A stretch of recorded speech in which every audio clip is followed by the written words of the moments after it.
Pulwama attack हुआ नहीं, कराया गया था, क्योंकि नरेंद्र मोदी को जवानों के चिता पर जीत की रोटियां सेकनी थी। 2 मिनट दो, इसको प्रूफ कर दूंगा कि ये हुआ नहीं, कराया गया था। 14 फरवरी 2019 हिंदुस्तान के इतिहास का सबसे डेडलीस्ट टेरर अटैक किसी भी स्पेशल फोर्सेस के ऊपर। 40 से ज्यादा सीआरपीएफ के जवानों ने अपनी जान गंवाई इस अटैक में, जिसका कनेक्शन पाकिस्तान के जैश ए मोहम्मद से बताया गया, जिसके लिए बालाकोट एयर स्ट्राइक कराई गई और जवानों के शहादत और नेशनल सेंटीमेंट के दम पर बीजेपी ने 2019 का इलेक्शन जीत लिया। लेकिन किसी ने ये नहीं बताया कि सीआरपीएफ ने फॉर्मली होम मिनिस्ट्री से एयरक्राफ्ट कैरियर की मांग की थी। 11 इंटेल थे कि ऐसा कोई आईडी ब्लास्ट हो सकता है, लेकिन उसको इग्नोर किया गया। इंटेलिजेंस ब्यूरो ने 2 दिन पहले वार्न किया था कि इस एरिया को पूरी तरीके से सेंसिटाइज करके जाना, क्योंकि यहाँ ऐसा कोई आईडी ब्लास्ट हो सकता है। उस इलाके में जो चेक पोस्ट था उसको तक हटा दिया गया था, ये वहाँ के जवानों का कहना है। मैंने उसका पूरा समीक्षा किया, जो उसकी रिपोर्ट आई गलत है।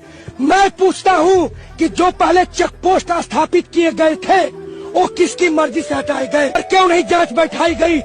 चेक पोस्ट का काम होता है, जो गाड़ियां आती हैं उसको चेक होता है, तो सारे चेक पोस्ट हटा लिए गए थे। National security adviser Ajit Doval ने सत्यपाल मलिक, जो कि गवर्नर थे जम्मू कश्मीर के उस टाइम, उनको सख्त मना कर दिया था कि आप इस बात को किसी को मत बताइएगा कि एक सिक्योरिटी लैप्स है। हुआ तो मैंने छूटते ये कहा प्रधानमंत्री को कि हमारी गलती से हुआ है। उन्होंने मुझे कहा कि नहीं आप इस पर चुप रहिए। मैं समझा कोई जांच कराएंगे।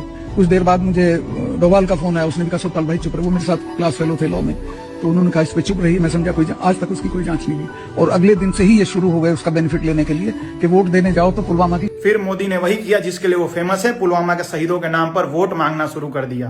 आपका पहला वोट पुलवामा में जो वीर शहीद हुए, उन वीर शहीदों के नाम आपका वोट समर्पित हो सकता है क्या? बहुत ही दुर्भाग्य की बात है कि हम जिस देश में रहते हैं उस देश में जवानों के शहादत पर वोट मांगा जाता है, उससे अपना पॉलिटिकल करियर चमकाया जाता है। इससे शर्म की बात कुछ नहीं हो सकती हमारे लिए। 7 साल हो चुके हैं पुलवामा अटैक को हुए, लेकिन आज तक पता नहीं चला कि वो ट्रक भरकर RDX आया कहां से था। मैंने अपने तरफ से सारे तथ्य रख दिए हैं, अब आप बताओ कि अटैक हुआ था या करवाया गया था।